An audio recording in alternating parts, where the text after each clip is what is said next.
He everyone, welcome to my channel. तो मैं आज आपको कंपास से 90 डिग्री का एंगल बनाना सिखाऊंगी और फिर उसके बाद 90 डिग्री से मैं आपको ये बताऊंगी कि 60 डिग्री का, 120 डिग्री का, 45 डिग्री का और 30 डिग्री का एंगल कैसे बनाते हैं, बट अलग अलग वीडियोज़ में बनाऊंगी। सबसे पहले तो मैं आपको ये बताना चाहती हूँ किस तरीके से हमें कंपास लगाना चाहिए, क्योंकि मैंने अपनी एक स्टूडेंट को बताया तो उसने कंपास लगाया, लेकिन उसको ना मतलब जैसे आप ये देख रहे हो ये बिल्कुल बराबर है दोनों, है ना। उसने ऐसे नहीं किया। उसने क्या किया, उसकी पेंसिल जो थी वो नीचे थी और कंपास ऐसे था, उसकी कंपास नीडल यहाँ थी। आपको ऐसे नहीं करना है। आपको क्या करना है, बिल्कुल बराबर रखना है। मतलब जब आप यहाँ पर फिंगर रखें तो ये बराबर आना चाहिए। फिंगर से अच्छा है कि आप इसको ऐसे स्केल से करके चेक कर सकते हैं कि ये बराबर आ रहा है या नहीं। और सबसे अच्छा तरीका होता है, इन सबसे अच्छा कि टेबल पे रखिए ऐसे और इसके बाद इसको टाइट करिए। पता है ऐसा करने से क्या होता है, आपकी जो नीडल है कंपास की और जो पेंसिल नीडल है, पेंसिल की जो नोक है वो बिल्कुल बराबर आती है, कोई भी मिस्टेक नहीं होती है। अब मैं ऐसा क्यों कह रही हूँ, अगर आप बिगिनर हैं और आप ये सब पहली बार सीख रहे हैं, देख रहे हैं, क्योंकि बहुत सारे स्टूडेंट्स ऐसे होते हैं, मेरे खुद के स्टूडेंट्स ऐसे हैं जो 6 ग्रेड में फ़र्स्ट टाइम कंपास को यूज़ करेंगे। तो सबसे पहले आपको क्या करना है, सिर्फ कंपास को लेके यहाँ से आपको कंपास पकड़ना है। आपका कंपास लूज़ नहीं होना चाहिए, टाइट होना चाहिए। आप देख रहे हो मुझे थोड़ा सा प्रेशर लगाना पड़ रहा है इसको ओपन और क्लोज़ करने के लिए, तो आपका भी ऐसा ही होना चाहिए। कंपास लूज़ नहीं होना चाहिए। लूज़ होगा तो आप कोई सर्किल भी नहीं बना पाओगे। अब मुझे कोई सर्किल बनाना है, सपोज़ करो मैं ऐसे सर्किल बना रही हूँ, ठीक है। अब मैंने सर्किल इतना बनाया, उसके बाद मैं इसको ऐसे ऐसे करके नहीं करूँगी। अब मैं क्या करूँगी, मैं इस कॉपी को घुमाऊँगी और इसको कवर करूँगी। आपने एक चीज़ नोटिस की होगी, मैंने जब कंपास रखा उसके बाद उसको उठाया नहीं है। मुझे कंपास उठाना नहीं है, अपनी नोटबुक को घुमाना है, अपने पेज को घुमाना है और सर्कल बनाना है। So let's start with 90 degree angle. 90 degree angle के लिए मैंने स्केल लिया है। इस स्केल से मैं लाइन के ऊपर, जो लाइन ऑलरेडी बनी हुई है उसके ऊपर मैं नहीं करूँगी। उसका रीज़न भी आपको बता देती हूँ, क्योंकि जब हम लाइन के ऊपर लाइन लगाते हैं कई बार हम क्या करते हैं, गलत जगह पॉइंट लगा देते हैं, जिसकी वजह से क्या होता है, हमारी गलती हो जाती है और हमारा 90 डिग्री का एंगल जो है वो सही नहीं बनता है।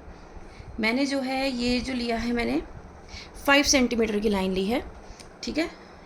इसको मैं नाम दे देती हूँ ए और इसको दे देती हूँ नाम बी, और ये जो मेरी लाइन है ये है 5 सेंटीमीटर की। अब ये जो मेरा कंपास है इसका क्या यूज़ है, मैं कंपास में क्या करूँगी, मेजरमेंट लूँगी 2.5 सेंटीमीटर का। कितने सेंटीमीटर का, 2.5। तो ये देखो यहाँ पे मैंने ज़ीरो पे रखा है और यहाँ पर आपको देखने की ज़रूरत है, ये मुझे यहाँ 2.5 चाहिए, ठीक है। अब मैं आपको यहाँ से दिखाती हूँ, ये देखो यहाँ पे रख रही हूँ और ये देखो 2.5 है, तो मेरा 2.5 होना चाहिए एग्जैक्टली। अब मुझे क्या करना है, यहाँ पर ए पर मुझे अपना कंपास रखना है और एक आर्क ड्रॉ कर देना है, ठीक है। अब जहाँ पर ये लाइन से इंटरसेक्ट हुआ, ये हमारा सी पॉइंट है। इस सी पॉइंट से मुझे क्या करना है, अपना कंपास नीडल रखना है, एक आर्क लगाना है, फिर मैं इस आर्क पे अपना कंपास रखूँगी, एक आर्क ऊपर लगाऊंगी और एक आर्क इस बड़े आर्क पे लगाऊंगी, ठीक है। उसके बाद क्या करूँगी, इस आर्क से मैं क्या यहाँ पर रखने के बाद इस आर्क को इंटरसेक्ट करूँगी। ये जो है ये मेरा 90 डिग्री का एंगल है।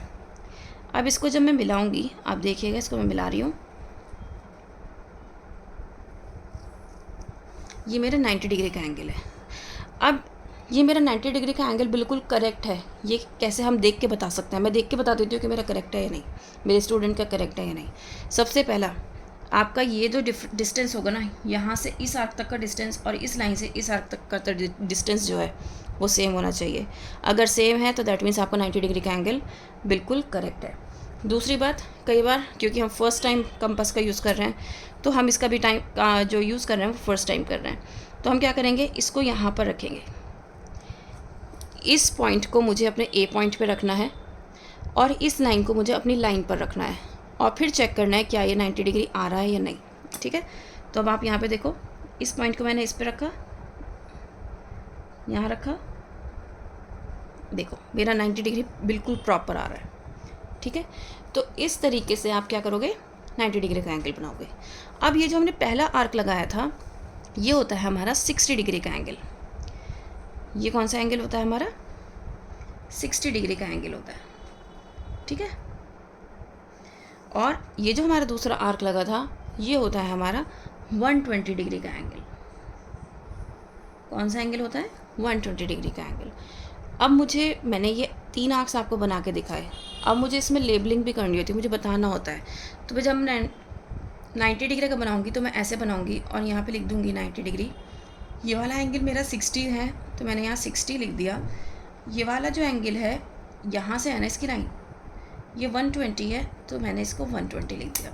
60 ये वाला था तो मैंने इसी लाइन से 60 लिखा। ये मेरा 120 का था इधर से तो मैंने 120 लिखा। नेक्स्ट वीडियो में मैं आपको अलग से 60 और 120 का अलग से बताऊंगी। पहले 60 का अलग से वीडियो बनाऊंगी, 120 का अलग बनाऊंगी।